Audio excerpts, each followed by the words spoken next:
बौद्ध धर्म। इस धर्म का प्रारंभ महात्मा बुद्ध ने किया।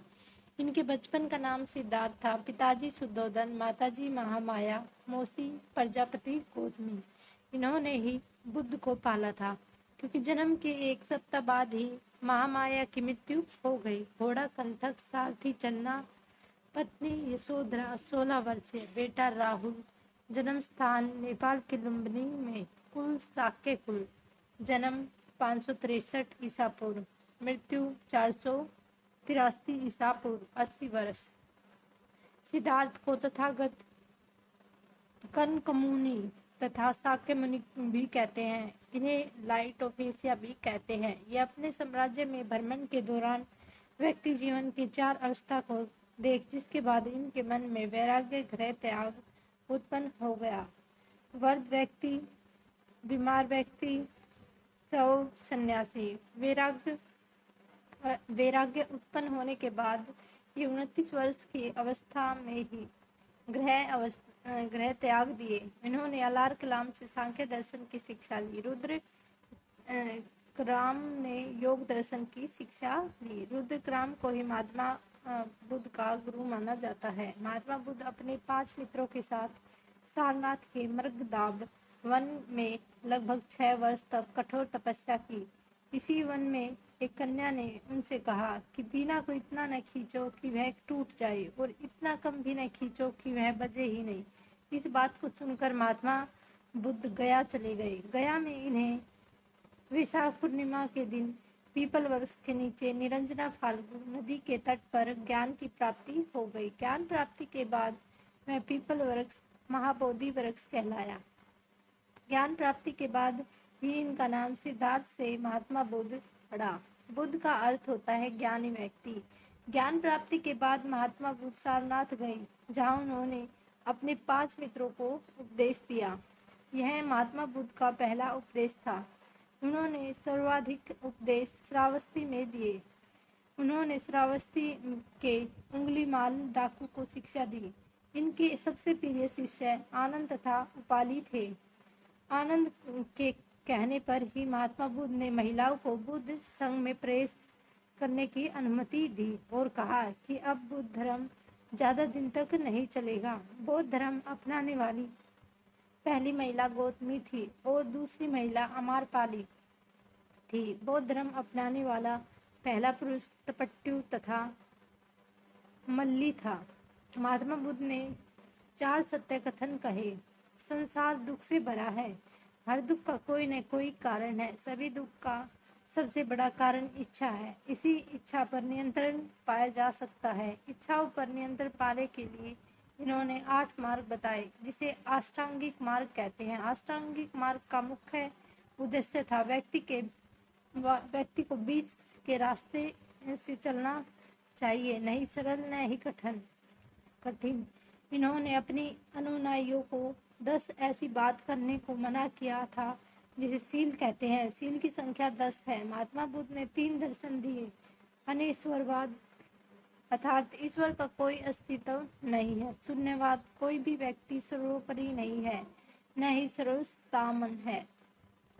क्षणिकवाद, संसार की सभी वस्तुएं कुछ ही समय के लिए हैं, इनका विनाश निश्चित है, अर्थात ये सभी वस्तुएं क्षणिक है। बौद्ध धर्म के त्रिरत्न बुद्ध, धम्म एवं संघ होते हैं। महात्मा बुद्ध पावापुरी में चंदू नामक शिष्य द्वारा शुक्रा मांस मशरूम भोजन में ग्रहण किए। इसके बाद इनकी तबीयत बिगड़ने लगी और इन्हें डायरिया हो गया और उत्तर प्रदेश के मल महाजनपद में स्थित कुशीनगर में इन्होंने प्राण त्याग दिए। इनकी अस्थियों को 8 अलग अलग स्थानों पर भेज दिया गया, जिसे अष्ट महास्थान कहते हैं। महात्मा बुद्ध की मृत्यु के बाद बौद्ध धर्म के प्रचार प्रसार के लिए 4 बौद्ध संगतियां का आयोजन किया गया। संगति पहली 483 BC, स्थान राजगीर, राजा अजातशत्रु, पुरोहित महाकश्यप। सेकंड संगति 383 BC, वैशाली में हुई थी। काला अशोक राजा था, रोहित सबका मीर। थर्ड 255 BC, पाटलिपुत्र स्थान, राजा अशोक, पुरोहित मुगलीपुत्तिस शिष्य। फोर्थ, प्रथम कुंडलवन, कनिष्क राजा, वसुमित्र और अश्वे घोष।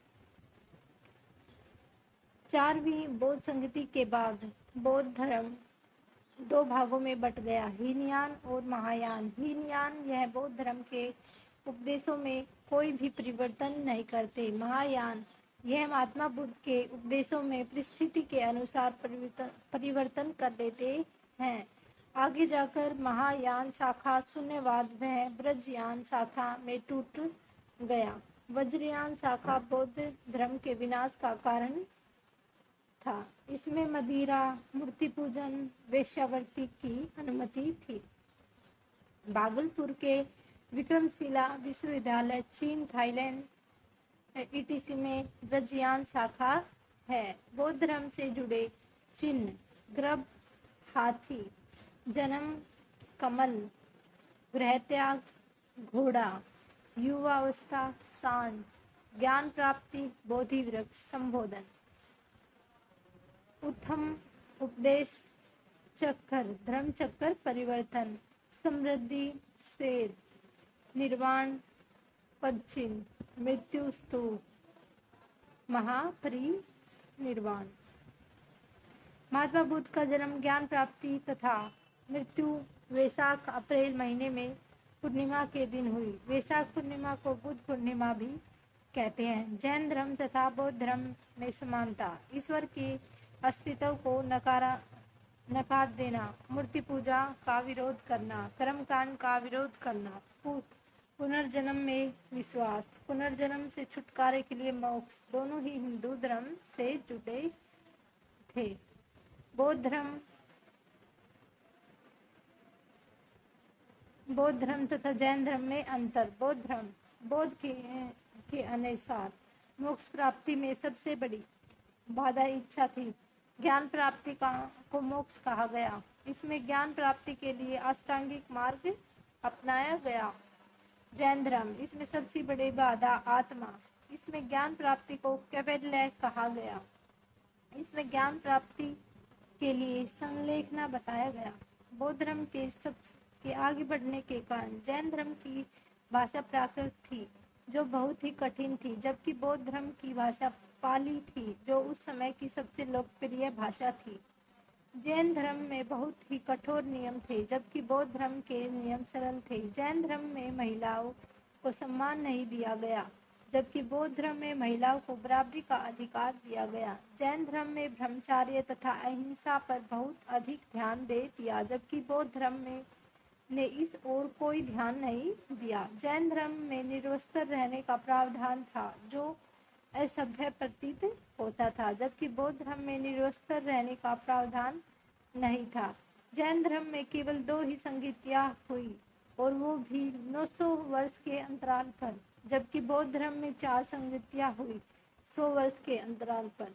जैन धर्म को बड़े बड़े राजाओं का समर्थन नहीं मिल सका। जैन धर्म को मानने वाला प्रमुख राजा चंद्रगुप्त मौर्य था, खारवेल थे, जबकि बौद्ध धर्म को बड़े बड़े राजाओं का संरक्षण मिला। बौद्ध धर्म मानने वाले प्रमुख राजा अशोक, कनिष्क, पाल वंश, चीन, पूर्वी एशिया आदि।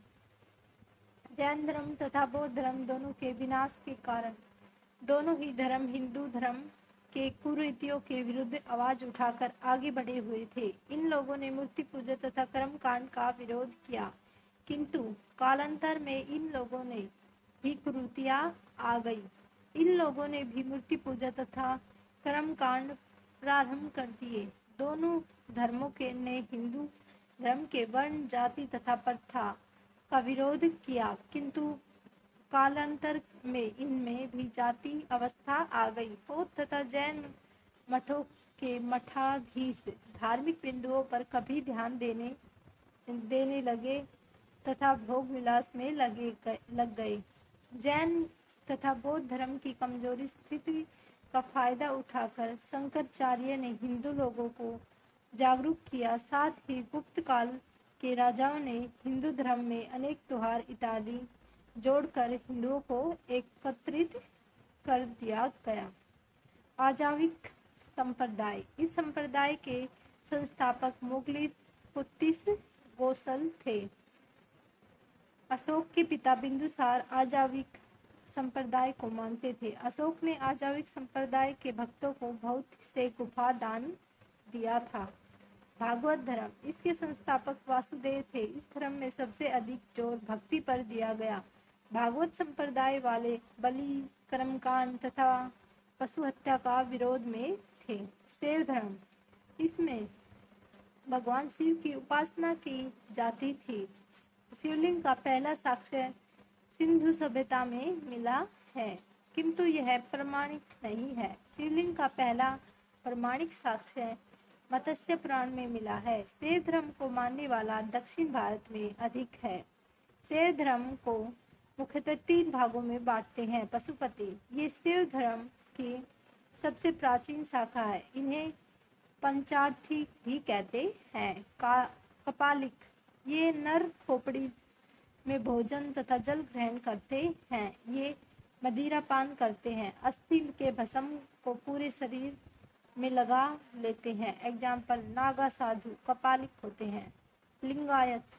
शैव धर्म की इस शाखा का विकास कर्नाटक में अधिक हुआ। इसका प्रारंभ अल्लभ प्रभु ने किया। ये शिवलिंग की पूजा करते हैं, किंतु शव को जलाते नहीं बल्कि दफनाते हैं। वैष्णव धर्म। इसमें भगवान विष्णु का अधिक महत्व है। इसकी चर्चा पुराणों में मिलती है। पुराणों में भगवान विष्णु के 10 अवतारों की चर्चा है। राम, परशुराम, कृष्ण तथा बौद्ध विष्णु के प्रमुख अवतार थे। इस धर्म को अवतारवाद भी कहते हैं। इसे मनाने वाला पूर्णतः शाकाहारी होता है।